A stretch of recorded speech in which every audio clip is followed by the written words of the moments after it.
يا أيها الذين آمنوا كتب عليكم الصيام كما كتب على الذين من قبلكم لعلكم تتقون يا أيها الذين آمنوا হে ইমানদারেরা তোমরা শোনো কুতিবা আলাইকুমুস সিয়ামু কামা কুতিবা আলাল্লাযীনা মিন ক্বাবলিকুম এই যে বাৎসরিক একটা রমজানের রোজা তোমাদের ভিতরে আমি আল্লাহ পাক আনয়ন করে থাকি, যদি তোমরা মনে করে থাকো এটা তোমাদের উপরে জুলুম করেছি, ঘরে খাবার আছে, ঘরে সুন্দরী স্ত্রী আছে, এসব কিছু রেখে আমি কেন ক্ষুধার্ত অবস্থায় না খেয়ে মহান রবের এই ইবাদত করব? আল্লাহ পাক বুঝি শুধু আমাদের উপরেই এই বোঝা চাপিয়ে দিয়েছেন। রব্বুল আলামিন বলেন কামা কুতিবা আলাল্লাযীনা মিন ক্বাবলিকুম, ও আখিরি জামানার আখিরি নবীর উম্মত, শুধু তোমাদের উপরেই নয়, এই বোঝা তোমরা যেটাকে বোঝা মনে করিতেছো এরকম বোঝা কুতিবা আলাল্লাযীনা মিন ক্বাবলিকুম, তোমাদের পূর্বপুরুষ যারা ছিল তাদের উপরেও আমি আল্লাহ এই রমজানের রোজা ফরজ করেছিলাম। লাআল্লাকুম তাত্তাকুন, এই রোজার মাধ্যমে যেন তোমরা তাকওয়াবান হতে পারো, আল্লাহর ভয়ভীতি অন্তরে প্রতিস্থাপন করতে পারো, পশু থেকে তোমরা মানুষে রূপান্তরিত হতে পারো, জান্নাতি মানুষ হিসেবে নিজেদেরকে পরিচয় দিতে পারো। আমি আল্লাহ সেই তাকওয়ার গুণ তোমাদেরকে দেওয়ার জন্য পূর্ববর্তী মানুষের ভিতরে যেভাবে রমজানকে বারাকা হিসাবে দান করেছিলাম, তোমাদেরকেও ঠিক ওইভাবে রমজানুল মুবারককে রহমত, বরকত আর নাজাত হিসেবে দিয়ে দিলাম। সুবহানাল্লাহ।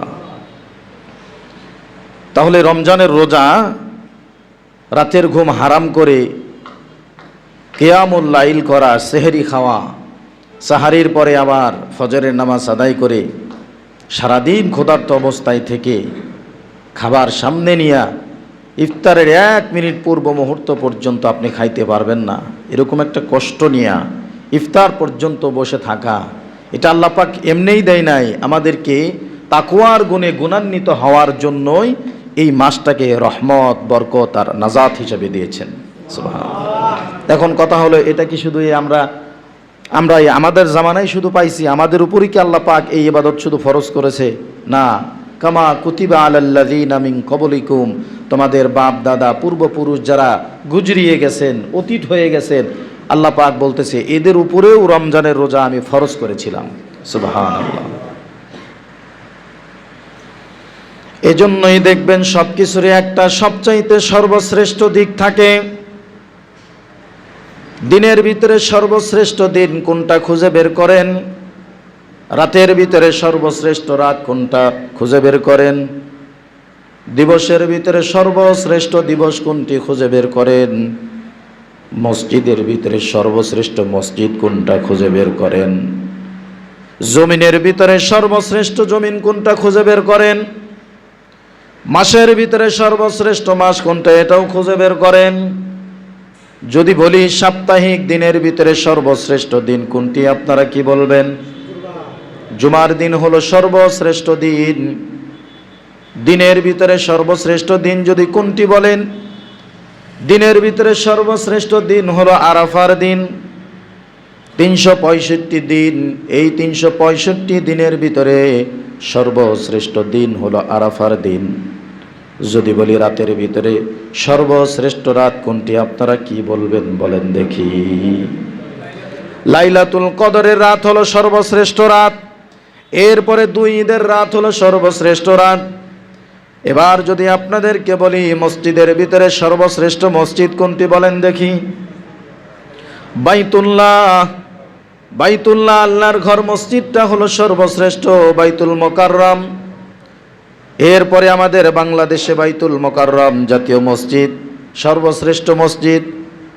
আবার যদি আপনাদেরকে বলি জমিনের ভিতরে সর্বশ্রেষ্ঠ জমিন কোনটি বলেন দেখি, বলতে পারবেন নাকি? মক্কাতুল মুকাররমার জমিনটা সর্বশ্রেষ্ঠ জমিন, মদিনাতুল মুনাওয়ারার জমিনটা সর্বশ্রেষ্ঠ জমিন।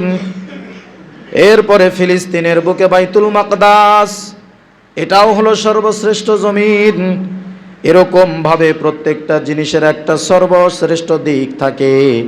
এবার যদি আপনাদেরকে বলি মাসের ভিতরে সর্বশ্রেষ্ঠ মাস কোনটি বলেন দেখি? কোনটি মাস? রমজান মাস হলো 12টি মাসের ভিতরে সর্বশ্রেষ্ঠ মাস। সুবহানাল্লাহ। রমজান মাস শ্রেষ্ঠ মাস।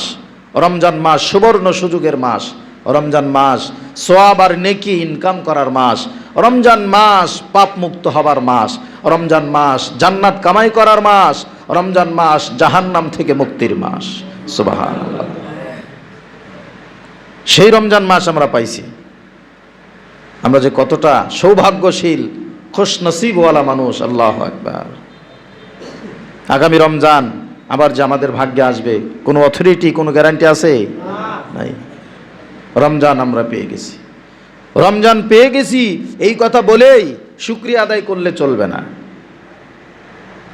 এটার যথাযোগ্য হেতেমাম আর গুরুত্ব, তাৎপর্য এসব কিছু জেনে জেনে রমজানের প্রতিটা মুহূর্তের হক আদায় করে চলতে হবে। তবেই তো এই রমজানের শুকরিয়া আদায় করা হবে। রমজানের প্রথমত শুকরিয়া আদায় হবে রমজানে আল্লাহ পাক যে রোজাটা আমাদের উপরে ফরজ করেছে সেই রোজা রাখা।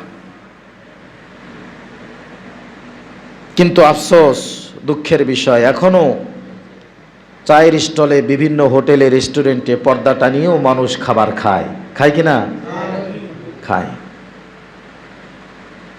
তারা কি অমুসলিম? হিন্দু তারা? মুসলমান।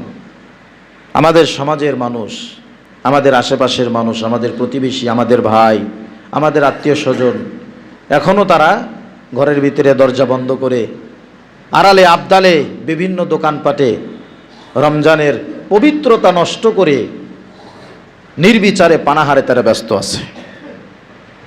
এটা কি রমজানের শুকরিয়া আদায় করা হবে? একটা সুস্থ মস্তিষ্কের মানুষ, স্বাভাবিক একজন মানুষ সে রমজানে রোজা রাখতেছে না, সে এটাকে কি মনে করতেছে? আসলে রমজান আসলেই তার বিভিন্ন ধরনের বাহানা, কত ধরনের প্রেসক্রিপশন। ডাক্তার এটা করতে নিষেধ বলছে, না করে না খেয়ে থাকতে নিষেধ করছে। প্রয়োজনে রমজানে নতুন করে আবার ডাক্তার দেখাবে। ডাক্তার দেখায়া যেই সমস্যা নাই সেই সমস্যার কথা বইলা প্রেসক্রিপশন নতুন করে বানায় নিয়ে আসবে। আল্লাহ কি দিলের কথা বোঝে না? বোঝে না? অন্তরের মন মানসিকতা আল্লাহর জানা আছে না নাই? তুমি নতুন করে ডাক্তার দেখায় যাই বানাও না কেন, আল্লাহর খবরে তো সব কিছু আছে, আল্লাহর এলেমে তো সব কিছু জলজল করতেছে। তুমি কাকে ধোকা দিচ্ছ? আড়ালে আবদালে পর্দার ভিতরে দোকানপাটে বসে খাবার খেয়ে কাকে ধোকা দিচ্ছ? মানুষের ভয়ে, মানুষের চক্ষু লজ্জা থেকে নিজেকে আড়াল করার জন্য দোকানের পর্দার ভিতরে গিয়ে চুরি করে খাবার খাচ্ছে। মানুষের ভয় তুমি করতে পারলা, মানুষের শরম তোমার অন্তরে জায়গা দিতে পারলা, অথচ যেই রব সাতবক আসমান জমিনের নিচে সমুদ্রের অতল গহীরে গর্তের ভিতরে যেই পিপিলিকা বা যে কোনো মাখলুক আছে সেটার খবর পর্যন্ত তার এলেমে আছে। আমি আপনি যত পর্দা করেই খাই না কেন, এই পর্দার ভিতরে খাবারের এলেম আমার রবের জানা আছে না নাই? কাকে ধোকা দিলাম? কাকে ভয় করলাম? মানুষের শরম থেকে বাঁচার জন্য, মানুষের লজ্জা থেকে হেফাজতে থাকার জন্য আমি পর্দাটা নিয়ে খাবার খেলাম, অথচ আল্লাহ যে আমাকে দেখতেছে এটা আমার মনেই নাই, এটা আমার স্মরণেই নাই। আল্লাহ পাক বোঝার এবং আমল করার তৌফিক দান করুক বলে আমি। তাহলে রমজানের হক আদায় হবে, শুকরিয়া আদায় হবে। প্রথম নাম্বার কাজ হলো কি করতে হবে? রোজা রাখতে হবে। রোজা না রাখলে কি আযাব আর গজব, এটা একটা কথা বলবো, কিন্তু এটার কি জেমান হবে, এটার জরিমানার কাফফারা কি হবে এটা বলা যাবে না, আমি এটা বলতে পারবো না। রোজা যদি কোনো ব্যক্তি অনিচ্ছাকৃতভাবে, অসুস্থতার কারণে, বেমারির কারণে, মাজুর হওয়ার কারণে যদি কোনো ব্যক্তি না পারে, তাহলে তার মাসালা কি? একটা রোজার জন্য একটা সদকাতুল ফিতর সে দিয়ে দিবে। তো আল্লাহ পাক যদি চায় তো মাফ করে দিবে, সওয়াব পাবে না। এটা না রাখার যে অপরাধ, সেই অপরাধ থেকে সে সাজামুক্ত হবে, কিন্তু সওয়াব পাবে না। কিন্তু কোনো ব্যক্তি, এটা কি বললাম, মাজুরির কারণে, বেমারির কারণে, অসুস্থতার কারণে, অপারগতার কারণে যদি কোনো ব্যক্তি না রাখতে পারে, তাহলে তার জন্য এটা বরং আবার মাসালার ভিতরে এটাও আছে, আপনি অসুস্থতার কারণে রোজা রাখতে পারেন নাই, এই জন্য ফিদিয়া দিয়ে দিয়েছেন, পরে আবার সুস্থ হয়ে গেছেন, পরে কি হয়ে গেছেন, সুস্থ হয়ে গেছেন, এখন আপনাকে ওই রোজার আবার কাজা আদায় করতে হবে। ফিদিয়া দিয়ে দিয়েই যে আপনি দায়মুক্ত হয়ে গেছেন তা না, কিন্তু আপনি সুস্থ হয়ে গেছেন, আপনি সুস্থ হওয়ার কোনো কথাই ছিল না, কিন্তু আল্লাহ পাক আপনাকে সুস্থ করে দিয়েছেন। এখন কি করতে হবে, তাহলে ওই রোজাটা আবার আপনাকে রাখতে হবে, যদিও জরিমানা দিয়ে দিয়েছেন, কিন্তু রোজা আবার রাখতে হবে আপনাকে। এটা হলো অপারগতার কারণে, অপারগতার ক্ষেত্রে। এখন যদি কোনো ব্যক্তি ইচ্ছাকৃতভাবে রোজা না রাখে, তাহলে তার জরিমানাটা কি হবে, ওই 60টা রোজার 60 জন মিসকিন, 60 বেলা 24 বেলা 120 বেলা খাবার দাবার বুঝি না, কিয়ামত পর্যন্ত যদি এই ব্যক্তি হায়াত পায় আর একটা রোজা ইচ্ছাকৃতভাবে ছাড়ে, কিয়ামত পর্যন্ত রোজা রাখবে, মাগার এই রমজানের এক রোজার সমপরিমাণ আর হবে না। কথা বুঝতে পারছেন? মানে আপনি জরিমানা আর ওই কাফারা আর ফিদিয়া দিবেন কি, আপনি আপনার যা আছে সব দান করে দেন, কোনোই কাজ হবে না, এই রমজানের একটা রোজার সমপরিমাণ হবে না। তাহলে যারা পর্দা টানায়া ঘরের ভিতরে আড়ালে আবদালে নির্বিচারে পানাহারে লিপ্ত আছে এখন এই রমজান মাসে, তাদের কি এই হাদিস, এই মাসালা কি জানা নাই? রমজানের ফজিলত বিশ্বনবী বলতেছেন, মান সামা রমাদান ঈমানাও ওয়া ইহতিসাবান গুফিরা লাহু মা তাকদ্দামা মিন যামবি। বিশ্বনবী বলে, উম্মতেরা শোনো, যে ব্যক্তি রমজানের রোজা আদায় করবে, আমি আল্লাহর রাসূল, আমি বিশ্বনবী তোমাদের বলে দিলাম, মান সামা রমাদান ঈমানাও ওয়া ইহতিসাবান, ঈমানের সাথে সওয়াবের আশায় যেই ব্যক্তি রোজা রাখবে, মান সামা রমাদান ঈমানাও ওয়া ইহতিসাবান গুফিরা লাহু মা তাকদ্দামা মিন যামবিহি। ঈমানের সাথে সওয়াবের আশায় যেই ব্যক্তি একটা রমজানের রোজা আদায় করলো, আল্লাহ রাব্বুল আলামিন বলেন, ওই ব্যক্তির বিগত দিনের সকল গুনাহ খাতা আমি আল্লাহ নিমিষেই ক্ষমা করে দিলাম। গুফিরা লাহু মা তাকদ্দামা মিন যামবিহি, পূর্বের 1 বছরের গুনাহ আল্লাহ পাক মাফ করে দিবে। রমজানের ফজিলত ঈমানের সাথে কিসের আশায়, সওয়াবের আশায়। ঈমানের সাথে কিসের আশায়, সওয়াবের আশায় যে ব্যক্তি রমজানের রোজা রাখলো, পূর্বের 1 বছরের গুনাহ তার মাফ। সুবহানাল্লাহ, 1 বছরের গুনাহ। আস-সাওমু লি ওয়া আনা আজজি বিহি। বিশ্বনবী বলে, আল্লাহ পাক বলেছেন, যে ব্যক্তি রোজা আদায় করলো, এই রোজার পুরস্কার কি হবে, আল্লাহ পাক একটু ইনফেরাদি ভাবে, আলাদাভাবে সেই পুরস্কার ঘোষণা করেছেন। বান্দারে, নামাজ পড়লে তুমি জান্নাতের চাবি পাইবা, যাকাত দিলে মালের ভিতরে বরকত পাইবা, হজ করলে নিষ্পাপ হয়ে যাইবা, দান সদকা করলে তোমার হায়াতের ভিতরে বরকত বেড়ে যাবে, রোগ মুক্তি দান করবে, অনাকাঙ্ক্ষিত বালা মুসিবত থেকে আল্লাহ পাক হেফাজত করবে। কিন্তু আস-সাওমু লি ওয়া আনা আজজি বিহি, যদি কোনো ব্যক্তি রোজা আদায় করে, রোজার ফজিলত আর রোজার পাওনাটা কি হবে, রোজার পুরস্কার, রোজার উপহার উপঢৌকনটা কি হবে, আল্লাহ পাক ইনফেরাদি ভাবে, আলাদাভাবে আমাদের জন্য বর্ণনা করেছেন। বান্দা, রমজানের রোজা যদি কোনো ব্যক্তি আদায় করে, এই ইবাদতটা তো হলো একটু অন্যরকম ইবাদত। নামাজ যখন তুমি পড়ো, নামাজ পড়ার জন্য পরিষ্কার পরিচ্ছন্ন হয়ে সুন্দর জামা কাপড় পরে, মাথায় টুপি দিয়া যাই নামাজ হাতে নিয়ে মসজিদে চলে যাও, কত মানুষ তোমাকে দেখে, অমুক মানুষ নামাজ পড়তে যাচ্ছে। এরপরে মসজিদে গিয়া যাই নামাজ বিছায়া শত শত হাজার মানুষের সামনে তুমি নামাজের নিয়ত করলা, মানুষ তোমাকে দেখলো, তুমি দান করলা, সদকা করলা, জনকল্যাণমূলক কাজে অংশগ্রহণ করলা, সেই কাজটাও তোমার অনেক মানুষ দেখলো। কেউ না দেখলেও যার হাতে দানের টাকাটা দিলা, ওই মানুষটা অন্তত তোমাকে দেখলো। যাকাত দিলা, যাকাত দেওয়ার কারণে মানুষ তোমাকে দেখলো। হজ করতে গেলা 7 লক্ষ টাকা খরচ করে, এই হজ করতে যাওয়ার সময় হাজার হাজার শত শত মানুষ তোমাকে দেখলো। এই যে মানুষগুলো তোমাকে দেখলো, দেখার কারণে অন্তরের ভিতরে একটা রিয়ার অহংকার আসতেই পারে। আমি নামাজ পড়তেছি, আমি 5 ওয়াক্ত নামাজের ভিতরে মসজিদে হাজিরা দিচ্ছি, 5 ওয়াক্ত নামাজ তো পড়ি, আওয়াবিন পড়ি, ইশরাক পড়ি, তাহাজ্জুদ পড়ি, আবার বিভিন্ন ধরনের নফল ইবাদত করি। এই সকল ইবাদত করার কারণে ভিতরে একটা অহংকার আর রিয়া আসতেই পারে। আমি 5 ওয়াক্ত নামাজ পড়ি, এই জন্য মানুষ আমাকে নামাজি বলে। আমি বেশি বেশি দান করি, মানুষ আমাকে দানবীর বলে। আমি যাকাত দিই, মানুষ আমাকে দানবীর বলে। আমি মানুষের অসহায়ত্বের সময় তার পাশে দাঁড়াই, মানুষ আমাকে ভালো বলে। আমি হজ করে আসছি, মানুষ আমাকে হাজী সাহেব বলে। আমি সমাজের বিভিন্ন ধরনের কাজ করি, মানুষ আমাকে মরল বলে। এই যে বলা বলি আর এই যে তোমাকে বিভিন্ন ধরনের উপহার আর পুরস্কার দুনিয়াতে দিয়েই তোমাকে বড় বানাইলো, এটার কারণে তোমার অন্তরের ভিতরে একটা রিয়ার অহংকার থাকতে পারে। এই জন্য এগুলোর পুরস্কার আমি আলাদা করে দিয়ে দিব। কিন্তু আস-সাওমুলি ওয়া আনা আজজি বিহি, বান্দারে তুমি রোজা আছো কিনা দুনিয়ার কোনো মানুষ কিন্তু বলতে পারে না। পারেনি? আপনি যে রোজা আছেন এটা কেউ জানে? আপনি রোজা থেকে রাতের অন্ধকারে বা ঘরের দরজা বন্ধ করে যদি কিছু খেয়ে ফেলেন, আমি বলতে পারবো?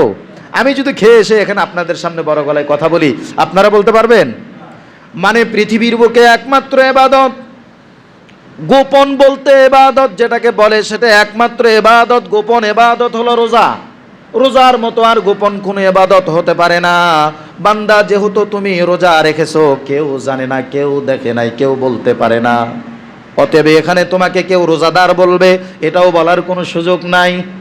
তুমি রোজা আছো কিনা কেউ জানে না, একমাত্র তুমি বলতে পারবা তুমি রোজা আছো কিনা।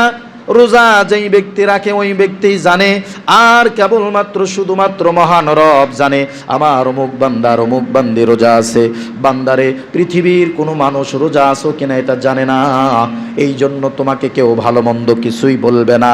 ও বান্দা, মানুষ যেহেতু জানলো না, কেউ যদি তুমি রোজা থাকা অবস্থায় খেয়ে নাও কেউ বলতে পারবে না। তারপরেও বান্দা তুমি না খেয়ে থাকলা, ঘরের ভিতরে খাবার আছে ধরেও দেখলা না, বৈধ স্ত্রী আছে শুয়েও দেখলা না।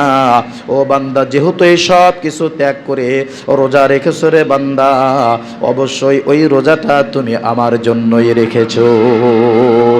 যেহেতু রোজাটা আমার জন্য, আস-সাওমুলি রোজা যেহেতু আমার জন্য হয়ে গেছে, ওয়া আনা আজজি বিহি, এটার পুরস্কার আর কিছুই নয়, আমি পুরস্কার নিজেই হয়ে গেলাম। আল্লাহ রাব্বুল আলামিন বলে, বান্দা নামাজের পুরস্কার হবে জান্নাতের চাবি, যাকাতের পুরস্কার হবে মালের ভিতরে বরকত, হজের পুরস্কার হবে নিষ্পাপ গুনাহমুক্ত জীবন, আর রোজার পুরস্কার হবে আমি আল্লাহ নিজে। মাল্লাহু মাল মাওলা ফালাহুল কুল, যদি কোনো ব্যক্তির জন্য আল্লাহ হয়ে যায়, পুরা পৃথিবী পুরা দুনিয়া তার জন্য হয়ে যায়। রব যদি আমার হয়ে যায়, রব যদি আমার পুরস্কার উপহার উপঢৌকন হয়ে যায়, দুনিয়ার কোনো কিছু পাওয়া আর আমার বাদ থাকে না। অনেক জান্নাতি মানুষ জান্নাতের ভিতরে গিয়া বলবে, রব্বুল আলামিন সব কিছু পাইলাম, সব নাজ নিয়ামত ভোগ করলাম, কিন্তু এখন পর্যন্ত তোমারে দেখতে পারলাম না। তুমি সারা জান্নাত আমাদের কাছে কিছুই নয়, জান্নাত দরকার নাই গো মাওলা, একবার শুধু তোমার দিদার লাভ করতে চাই। জান্নাত দিয়ে কি হবে? তোমাকেই যদি না দেখতে পারি, জান্নাত দরকার নাই, জান্নাত ছিনায় নাও, মাগার তুমি একবার আমাদেরকে দিদার দাও। তো আল্লাহ যদি আমার হয়ে যায়, তাহলে জান্নাত জাহান্নাম দুনিয়া বাদশাহী কোনো কিছুর আর বাকি থাকে? সব কিছু আমার হয়ে যায়। আল্লাহ পাক বলতেছে, বান্দা রোজা আমার জন্যই রাখো তুমি। যে ব্যক্তি প্রকৃতপক্ষে রোজা রাখে সে একমাত্র আল্লাহর সন্তুষ্টির জন্যই রোজা রাখে। কারণ রোজা থাকলে কেউ বলতে পারে না এই ব্যক্তি রোজা আছে কিনা। ঘরের অন্ধকারের ভিতরে পর্দার ভিতরে খাইলে কেউ টের পাবে? গোসল করতে গিয়ে পুকুরের ভিতরে অনেক তৃষ্ণা লাগছে, দুই ঢোক পানি খেয়ে ফেলেন, কেউ বলতে পারবে? কিন্তু খান নাই, আপনি খান নাই। খান নাই মানে কিসের জন্য খান নাই? আল্লাহর ভয়েই খান নাই। এই জন্য আল্লাহ পাক বলতেছে, বান্দা নামাজের ভিতরে রিয়া থাকতে পারে, হজের ভিতরে রিয়া থাকতে পারে, দান সৎকার ভিতরে রিয়া অহংকার থাকতে পারে, কিন্তু তোমার রোজার ভিতরে কোনো খাইত নাই, কোনো গলত নাই। যেহেতু রোজা রাখছো, রোজাটা আমার জন্যই রাখছো, আর আমার জন্য যেহেতু রাখলা, পুরস্কার আর অন্য কিছু হইতে পারে না, এটার পুরস্কার আমি নিজেই হয়ে গেলাম। সুবহানাল্লাহ। সে আল্লাহ পেয়ে গেল, আল্লাহ পেয়ে গেল সে। প্রিয় ভাইরা আমার, রোজার ফজিলত। এরপরে বিশ্বনবী বলে, রোজাদার ব্যক্তির জন্য ফজিলত, যেই ব্যক্তি রোজা রাখলো ওই ব্যক্তির জন্য জান্নাতের একটা ইনফেরাদি দরজা আছে, আলাদা একটা সাইট আছে। ওই সাইড দিয়ে, ওই দরওয়াজা দিয়া আর কোনো মানুষ প্রবেশ করতে পারবে না। শুধুমাত্র জান্নাতি মানুষ যারা, শুধুমাত্র রমজানের রোজাদার ব্যক্তি যারা, রমজানের রোজা পালনকারী বান্দাবান্দি যারা, এরাই কেবলমাত্র শুধুমাত্র সেই দরজা দিয়া জান্নাতে প্রবেশ করবে। ওই দরজাটার নাম হলো রাইয়ান। রাইয়ান নামক দরজা দিয়া শুধু জান্নাতি মানুষ, রোজাদার ব্যক্তিরাই প্রবেশ করতে পারবে। এদের জন্য আলাদা সংবর্ধনার ব্যবস্থা থাকবে। আল্লাহ পাক সেখানে সংবর্ধনার ব্যবস্থা করবে।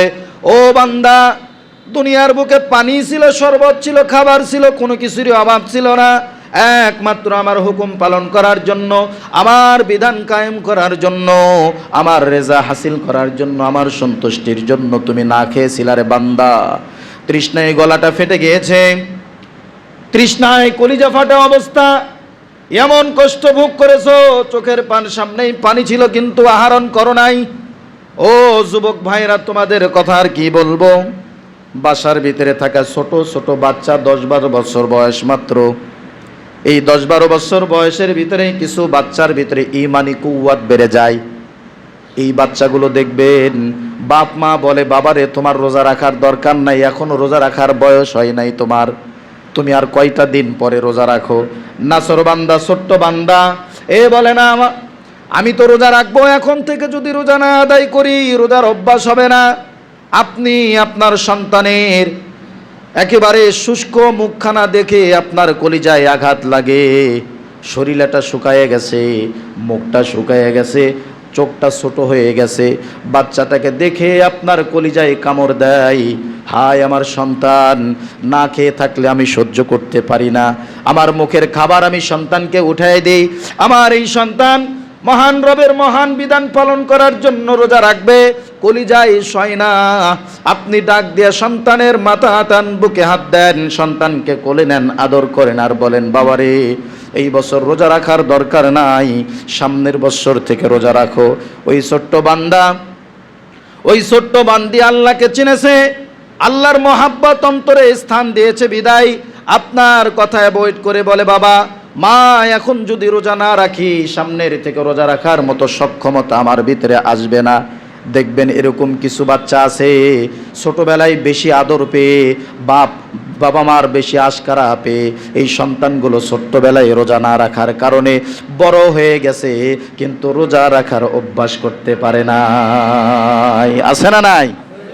অনেক মানুষ অতি আদর আর ভালোবাসা দিয়া সন্তান শুকায়া যাবে, সন্তানের রোগ হবে, সন্তানের সমস্যা হবে, রোজা রাখার বয়স এখনো হয় নাই, মাত্র 15 বছরের শিশু সে, 16 বছরের শিশু সে। আমরা তো জানি 5-6 বছরের বাচ্চা শিশু হয়, কিন্তু কিছু আল্লাদি পিতামাতা আছে, এদের কাছে 15-16 বছর বয়সেও তাদের সন্তান শিশু থাকে। আছে না নাই? ওর কাছে এখনো বাচ্চাটা শিশু, বলে রোজা রাখার বয়স হয় নাই, রোজা রাখলে তোমার ক্ষতি হবে, সমস্যা হবে, জোর করে খাবার খাওয়ায় দেয়। সেহরির সময় সন্তানকে ডাকে না। এই সন্তান রোজা না রাখতে সন্তানটা না রাখার পর্যায়ে চলে যায়, বড় হয়েও এই সন্তানটা রোজা রাখার অভ্যাস করতে পারে না। বললে বলে, হুজুর রোজা তো রাখতে পারি না, কষ্ট হয়ে যায়। পারবা কোত্থেকে? তুমি তো ছোট থেকে এটা ট্রেনিংই নাও নাই। প্রত্যেকটা জিনিসের একটা ট্রেনিং আছে না, একটা শিক্ষা আছে। তুমি তো ছোটবেলা থেকে ট্রেনিংই নিতে পারো নাই। আপনি তো আপনার সন্তানকে ছোটবেলা থেকে ট্রেনিংই দিলেন না, তাহলে এই সন্তান পারবে কোত্থেকে? আদর আল্লাদে বড় করলেন। না খেয়ে একদিন মানুষ মারা যায় না, যায় নাকি? অসম্ভব। না খেয়ে একদিন মানুষ মারা যায় না।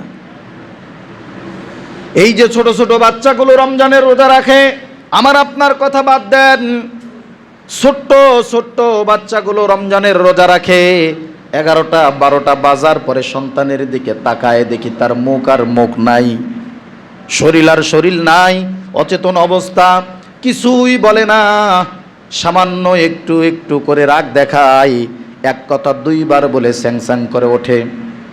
বুঝতে পারি তখন আর কিছুই বলা যাবে না, কারণ রোজাই তারে ধরে ফেলছে। নিজেও চুপচাপ থাকি, কিছুই বলি না। সন্তান কি করে খালি চেয়ে চেয়ে দেখি।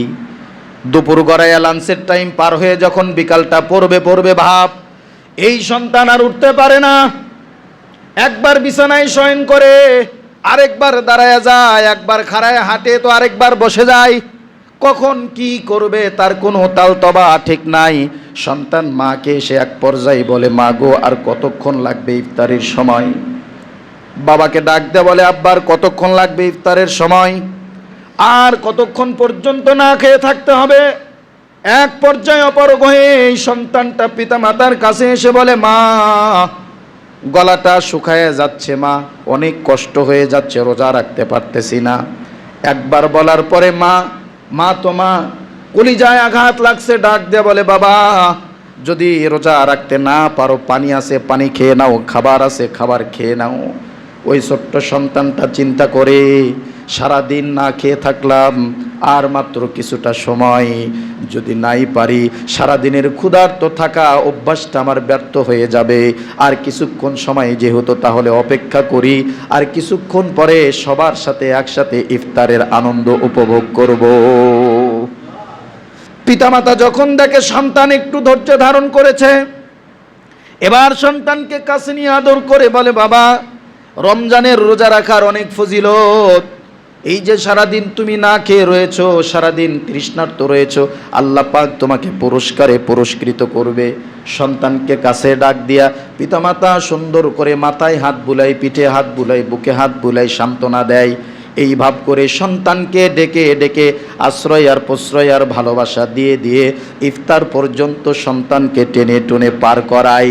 আল্লাহ রব্বুল আলামিন বলে, বান্দারে এই যে পরিস্থিতি দেখলাম, তোমার অন্তরটা চিরে যদি টুকরো টুকরো হয়ে যেতে পারে রে বান্দা, তুমি মাত্র পিতামাতা, তুমি মাত্র সন্তান জন্মদাতা, কিন্তু আমি তো তোমাদেরকে বানানেওয়ালা। তোমার যতটুকুন মায়া আমি আল্লাহর তার চাইতে 99 গুণ প্লাস মায়া। আমার এতটাই মায়া আর এতটাই দয়া, যখন কোনো বান্দা রাত্রিবেলায় বিপদগ্রস্ত হয়ে যায়, আমি আল্লাহ তোমাকে উদ্ধার করার জন্য কখনো ঘুমাই না। আল্লাহ রাব্বুল আলামিন বলে, বান্দা এই যে তৃষ্ণার্ত অবস্থায় সারাটা দিন পান করো, সামনে পানি থাকে, খাবার থাকে, কত কি ব্যবস্থাপনা থাকে, কিন্তু কোনো খাবার কোনো পানি কোনো কিছুই তুমি গ্রহণ করো না রে বান্দা। এটার জন্যই তোমাকে পুরস্কার দিব। তুমি রায়্যান নামক জান্নাত দিয়া, রায়্যান নামক গেট দিয়া জান্নাতের ভিতরে প্রবেশ করবা। এই গেটে আর কেউ আসতে পারবে না, কেবলমাত্র রোজাদার ব্যক্তিরাই আসবে। আর শুধু ঢুকবাই যে তাই নয়, সারাদিন না খেয়ে তৃষ্ণার্ত অবস্থায় থাকা কারণে আমি আল্লাহ তোমার জন্য স্পেশাল একটা শরবতের ব্যবস্থা করব। স্পেশাল একটা শরবত, নহর থেকে, জান্নাতি নহর থেকে একটা শরবতের ব্যবস্থা আল্লাহ পাক একটা পেয়ালার ভিতরে নিয়ে সেখানে ফেরেশতাদেরকে দণ্ডায়মান করে রাখবে। এটা শুধু রায়্যান নামক দরজার ভিতরে হবে, আর কোথাও না, শুধু রায়্যান নামক দরজায়। পেয়ালা হাতে নিয়ে ফেরেশতারা দাঁড়িয়ে থাকবে, আপনি সেখান থেকে নিয়ে এক পেয়ালা শরবত পান করবেন, আর বলবেন, জীবনে যা খাইছি সব বৃথা, সব কিছুর স্বাদ ভুলে গেলাম, এটা মহান রব আমাকে এটা কি খাওয়াইলো। এই যে খাইলেন, আর তৃষ্ণা লাগবে না, আর পিপাসার্ত হবেন না, আপনি দুনিয়ার সকল স্বাদ ভুলে যাবেন। এটার স্বাদের কাছে দুনিয়ার সকল স্বাদ ম্লান হয়ে যাবে। এটা শুধু কাদের জন্য? রোজাদার ব্যক্তির জন্য। কাদের জন্য? রোজাদার ব্যক্তির জন্য। সব জান্নাতের ভিতরে এটা থাকবে না। দেখবেন আমাদের এই পৃথিবীতে হাইফাই কিছু হাই কোয়ালিটির রেস্টুরেন্ট আছে, যেগুলোতে গেলেই আপনাকে অভ্যর্থনা স্বরূপ একটা ছোট্ট গ্লাসের ভিতরে কি যেন একটা খাবার দেয়, একটা শরবত দেয়, দেয় না? যেগুলো উন্নত মানের রেস্টুরেন্ট, সেগুলোতে, সব রেস্টুরেন্টে কি এই পেয়ালা দিয়ে কোনো খাবার দেয়? ছোট্ট একটা ওয়েলকাম ড্রিঙ্কস বলে এটাকে, নাকি ওয়েলকাম ড্রিঙ্কস? হ্যাঁ, সম্ভবত এই ওয়েলকাম ড্রিঙ্কস কিন্তু সব রেস্টুরেন্টে দেয় না, দেয়? অথচ কিন্তু সব রেস্টুরেন্টেই আপনাকে টাকা দিয়ে খানা কিনে খেতে হবে, কিন্তু উন্নত মানের রেস্টুরেন্টে যাওয়ার পরে আপনাকে একটা ওয়েলকাম ড্রিঙ্কস দিছে, এটা সব রেস্টুরেন্টে দেয় না। ঠিক তেমনি সব জান্নাতের ভিতরে ওয়েলকাম ড্রিঙ্কস থাকবে না। এটা শুধু রায়্যান নামক যেই জান্নাতটা থাকবে, ওই জান্নাতের গেটের ভিতরে দারোয়ান এই ওয়েলকাম ড্রিঙ্কস নিয়ে দাঁড়িয়ে থাকবে। কাদের জন্য? স্পেশাল মেহমান যারা, রোজাদার বান্দাবান্দি যারা, এদের জন্য এই ওয়েলকাম ড্রিঙ্কস। এক পেয়ালা পান করার সাথে সাথে দুনিয়ার সকল স্বাদ ভুলে যাবে। রোজার ফজিলত। as-sawmu junnah, আল্লাহ পাক বিশ্বনবীর মাধ্যমে বলাইতেছে রোজা হলো তোমার ঢাল। এই ঢালকে চিরে ফেরে ফেলিও না। ঢাল যদি ফাটা ভাঙা থাকে তাহলে ঢাল দিয়ে কি আর কোনো আত্মরক্ষা করা যায়? ঢাল থাকতে হয় মজবুত এবং সুন্দর, তবেই এটা দিয়ে আত্মরক্ষা করা যায়। তো রোজা হলো আমার জন্য ঢাল স্বরূপ, সকল গুনাহ থেকে, সকল অশুভ শক্তি থেকে, সকল আযাব গজব থেকে আমাকে মাহফুজ রাখবে এই রোজা। তো রোজাটা যদি সহি শুদ্ধ আর সুন্দর মণ্ডিত না হয় তাহলে তো এটা আমাকে আত্মরক্ষা দিতে পারবে না। কি বলেন? রোজাটা থাকতে হবে সুন্দর। রোজার দেহ, মন, মস্তিষ্ক সব কিছু ঠিক থাকতে হবে। রোজার দেহ সুরক্ষিত থাকতে হবে। আপনি রোজা রাখলেন কিন্তু গীবত চর্চা করলেন, রোজা রাখলেন কিন্তু মানুষের পরনিন্দা করলেন, রোজা রাখলেন কিন্তু মেজাজ হারিয়ে খারাপ ভাষায় বকাবাজি করলেন, রোজা রাখলেন কিন্তু মানুষের ভিতরে হিংসা বিদ্বেষ সরিয়ে দিলেন, রোজা রাখলেন কিন্তু সুদি কারবারি করলেন, রোজা রাখলেন কিন্তু গুনাহের কাজ করলেন, চোখের হেফাজত করলেন না, কানের হেফাজত করলেন না, জবানের হেফাজত করলেন না, হাতের পায়ের হেফাজত করলেন না, মস্তিষ্কের হেফাজত করলেন না, তো আপনার রোজা ঠিক থাকলো না, আপনার ঢালও ঠিক থাকলো না। আপনাকে এই ভাঙা ঢাল, ছিঁড়া ঢাল, ফুটো ঢাল, এটা আপনাকে আর অন্যান্য গুনাহ থেকে হেফাজত করতে পারবে না, জাহান্নাম থেকে আপনাকে হেফাজত করতে পারবে না। তো রোজা রাখতে হবে কেমন? রোজা রাখতে হবে সুন্দর, একেবারে পাপ পঙ্কিলতা মুক্ত একটা রোজা রাখতে হবে। রোজা রেখে বাড়তি কথা বলবেন না, রোজা রেখে অহেতুক কথাবার্তা বলবেন না, রোজা রেখে গীবত চর্চা করবেন না, পরনিন্দা করবেন না, একে অপরের সাথে হিংসা বিদ্বেষ পোষণ করবেন না। রোজার মাস নিজেকে সংযত করার মাস। সব কিছু ঝেড়ে মুছে পরিষ্কার করে আমি মাটির মানুষ হয়ে যাব। আমি কি হব? মাটির মানুষ হয়ে যাব। এটা হলো রোজার শিক্ষা। এখন আসেন, যদি কোনো ব্যক্তি রোজা না রাখে তাহলে তার কি হবে? বিশ্বনবী একদিন ঘুমন্ত অবস্থায় আছেন, জিবরাইল আমিন আলাইহিস সালাতু ওয়াস সালাম এসে স্বপ্নের ভিতরে তাকে নিয়ে চলে গেলেন। যাওয়ার পরে একটা পর্বতের উপরে উঠলেন। পর্বতের মাঝখানে উঠে বিশ্বনবীকে ব্রেক দেওয়া হলো, ইয়া রাসূলুল্লাহ আপনি এখানে একটু থামেন। ওখানে থামার পরে বিশ্বনবী থামলো, দেখে আরো উপরে, কিছু উপরে বিকট শব্দের আওয়াজ পাওয়া যায়। জিবরাইল আমিনকে জিজ্ঞেস করলো, জিবরাইল এত শব্দ কিসের? বলে, ইয়া রাসূলুল্লাহ আপনাকে ওইখান পর্যন্ত নেওয়ার জন্যই সফর করতেছি, আপনাকে ওখানেই নিব। বিশ্ব নবীকে জিবরাইল আমিন আলাইহিস সালাতু ওয়াস সালাম স্পেশাল সিকিউরিটি দিয়ে সেখান পর্যন্ত নিল। পাহাড়ের চূড়ায় উঠে দেখে অনেকগুলো মানুষ হাউমাউ করে চিল্লাচিল্লি করতেছে, কান্নাকাটি করতেছে। মানুষগুলোকে উপর করে ঝোলানো হয়েছে, মাথাটা নিচের দিকে, পাটা উপর দিকে। এই মানুষগুলো চিল্লাচিল্লি করতেছে। চিল্লাচিল্লির শব্দগুলো বেশি হওয়ার কারণে প্রত্যেকটা মানুষের চোয়ালগুলোকে আবার ছিঁড়ে ফেরে ফেলা হচ্ছে, এই গালগুলোকে চিরতেছে। বানোয়াট কোনো কথা নয়, মন গড়া কোনো কথা নয়। মানুষগুলোকে উপর করে ঝুলানো আছে, মাথাটা নিচের দিকে, পাটা উপর দিকে, আর এই চোয়ালগুলো কি করা হচ্ছে? ফাড়া হচ্ছে। কিসের জন্য? শব্দটা বেশি হচ্ছে সেজন্য। জিবরাইল এই আযাবগুলো কেন? ইয়া রাসূলুল্লাহ এই আযাবগুলো আপনাকে দেখানো হলো এই জন্য আপনি আপনার উম্মতের ভিতরে বর্ণনা করবেন। আপনার উম্মতের ভিতরে এমন কিছু মানুষ থাকবে যারা ইচ্ছাকৃতভাবে রমজানের রোজা রাখবে না, ইচ্ছাকৃতভাবে রমজানের রোজাগুলো ছেড়ে দিবে। এই রোজা ছাড়নেওয়ালা বান্দাবান্দিদেরকে আল্লাহ পাক কিয়ামতের দিন এইভাবে শাস্তি প্রদান করবে। মানুষগুলোকে উপর করে ঝুলানো হবে, এরপরে তাদের আওয়াজ বিকট হওয়ার কারণে, শাস্তির প্রখরতা, শাস্তির তীব্রতা তারা অনুভব করার কারণে তাদের আওয়াজ হবে বিকট, আওয়াজ হবে বেশি। এই বেশি আর বিকট আওয়াজকে সংক্ষিপ্ত করার জন্য তাদের উভয় পাশের চোয়ালগুলো চিরে দেওয়া হবে। এটা তো হলো একটা সংক্ষিপ্ত আযাবের কথা বললাম। যদি কোনো ব্যক্তি রমজানের রোজা না রাখে তার একটা মাত্র আযাবের কথা বললাম, সংক্ষিপ্ত একটা আযাব। ও ভাইয়ের আমার, আপনি রাখেন না দেখা পারেন না, যদি রাখতেন তাইলে পারতেন। প্রথম 2-4টা রোজা হয়তো একটু খারাপ লাগে, কি বলেন? তারপরে কিন্তু এটা অভ্যাসে পরিণত হয়ে যায়। এই যে ফজিলতগুলো বললাম, এক সাহাবী এগুলো শুনছে, শোনার পরে চলে গেছে, আর কোনো কথা বলে নাই, চলে গেছে। 1 বছর পরে আসছে ওই সাহাবী, পাক্কা 1 বছর পরে আসছে। আয়েশা রাসূলের সামনে বসছে, তো বিশ্বনবী জিজ্ঞেস করতেছে, কি ব্যাপার তোমার এই অবস্থা কেন? তুমি যখন 1 বছর আগে আমার এখান থেকে গেছিলা, তোমার কত সুন্দর দেহ ছিল, কত সুঠাম দেহ ছিল, কত সুন্দর লাগতো দেখতে তোমাকে, তুমি সুঠাম দেহের অধিকারী ছিলা, এখন যদিও তোমার চেহারার মধ্যে নূর আছে কিন্তু সেই সুঠাম দেহটা আর নাই।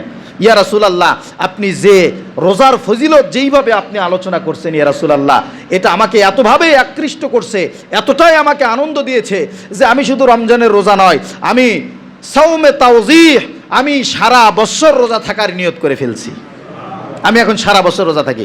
বিশ্বনবী বলতেছে না, এটা করা যাবে না, সারা বছর রোজা রাখার দরকার নাই, তুমি একটা বাদ দাও, একটা করো। কয় না ইয়া রাসূলুল্লাহ, আমার এতে মন ভরবে না, আমার সারা বছর রোজা রাখতে হবে। তুমি আইয়ামে বীজের রোজাগুলো রাখো। বলে না ইয়া রাসূলুল্লাহ, আমার সারা বছর রোজা রাখতে হবে, আমি রোজার মজা পেয়ে গেছি। সুবহানাল্লাহ, শুধু হারাম দিনগুলো ব্যতি রেখে আমি সারা বছর রোজা রাখি। প্রিয় ভাইরা আমার, এই রোজার ফজিলত যদি আমরা জানতাম আর বুঝতাম তাহলে রোজা আর ছাড়তাম না। যা কিছু শুনলাম তাতে রোজা রাখবো না ছাড়বো? রাখবো না ছাড়বো? এখন কত পদ্ধতি বেরোইছে, আপনার গ্যাস্ট্রিকের সমস্যা, আপনি ট্যাবলেট খেয়ে রোজা থাকবেন, কোনো সমস্যা নাই। সেহরির সময় আপনি ট্যাবলেট খেয়ে তারপর রোজা থাকেন, কষ্ট কম হবে। প্রিয় ভাইয়ের আমার, আপনাদের কাছে করজোরে আবদার থাকবে, উদারত আহ্বান থাকবে, এই রমজান চলে গেলে আবার রমজান পাবেন কিনা তার কোনো গ্যারান্টি নাই। জীবনের শেষ রমজান মনে করে, সর্বশেষ সওয়াব ইনকাম করার রাস্তা মনে করে এবছর আপনি পাক্কা রোজা সব কয়টা রাখবেন ইনশাল্লাহ? রাখবেন তো ইনশাল্লাহ? আল্লাহ পাক আমাদের পরিপূর্ণ রমজানের হক আদায় করে আল্লাহ পাক 29 আর 30 যে কয়টা রোজা আমাদের নসিবে রাখছে সব কয়টা রোজা রাখার তৌফিক দান করুক সকলে বলে আমিন। ওয়া আখিরি দাওয়ানা আনিল হামদুলিল্লাহি রাব্বিল আলামিন ওয়া মা আলাইনা ইল্লাল বালাগ।